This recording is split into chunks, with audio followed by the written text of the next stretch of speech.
मुर्दाबाद डॉक्टर मुर्दाबाद डॉक्टर मुर्दाबाद डॉक्टर मुर्दाबाद डॉक्टर मुर्दाबाद डॉक्टर मुर्दाबाद डॉक्टर मुर्दाबाद डॉक्टर मुर्दाबाद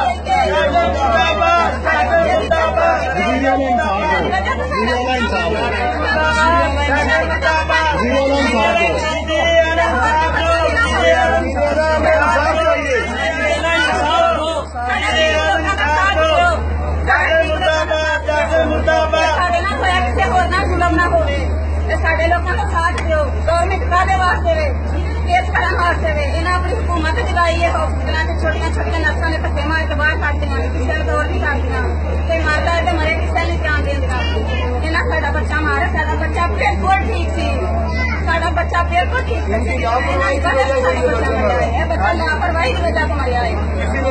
ਖਾਣਾ ਖਾ ਰਹੀਆਂ ਨੇ ਮੈਂ ਅੱਗੇ ਜਾ ਕੇ ਹੱਥ ਜੋੜੇ ਨੇ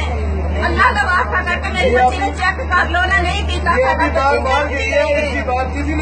बच्चे साढ़े तरफ करके मार गए साढ़ा बच्चा नहीं चेक किया उन्होंने बच्चा